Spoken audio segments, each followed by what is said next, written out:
Ngayong araw po darating sa Vatican City ang imahe ni Blessed Pedro Calungsod para sa kanyang canonization sa linggo po na pangungunahan ni Pope Benedict XVI. Proud na naman ang magkaanak ni Blessed Pedro sa Molo, Iloilo na hindi man makakapunta ng Vatican, sasabay na lang daw nila ng misa ang pagkilala sa kanilang ninuno bilang ikalawang Pilipinong santo. Balitang hatid ni Ian Cruz. Madaling araw pa lang, gising ng pamilya Hermosilla mula sa bayan ng Iloan, Cebu. Kabilang sila sa mga debotong dumagsa sa shrine ni Blessed Pedro Calungsod sa compound ng Archbishop's Residence. Hiling ng inang si Ave Marie, mapalakas ang anak na si John Joseph Anthony na isinilang na kulang sa buwan. Sa akong anak, tagal siyang kusog sa paglakaw niya. Alas 4:30, inilipat na ang imahen sa Cebu Metropolitan Cathedral. Bandang tanghali, dinala ito sa Mactan International Airport kung saan nagdaos ng prayer service.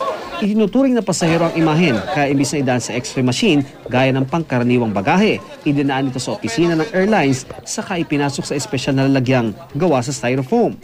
40 kilo ang timbang nito.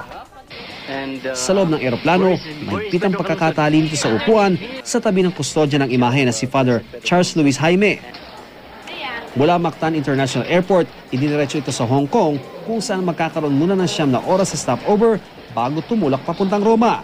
200 debotong Cebuano ang kasama sa biyahe ng imahen pa Vatican.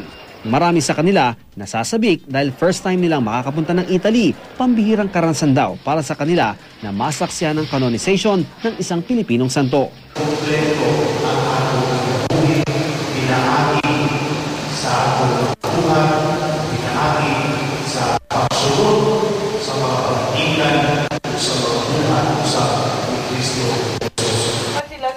Sa Molo, Iloilo City, ikinagagalak ng mga nagpakilalang kaanak ni Beato Pedro ang napipinto niyang canonization. Sila raw ang ika-6 na henerasyon ng mga kalunsod.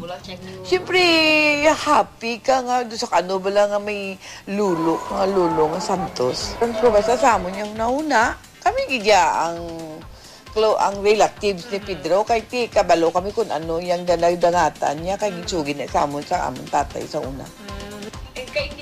Pinatayuan ng araw nila ng rebulto ang kanilang ninuno. Hindi man makapupunta sa Vatican, sasabayan na lang nila ng misa ang pagkilala sa ikalawang santong Pilipino sa October 21. Ian Cruz, GMA News.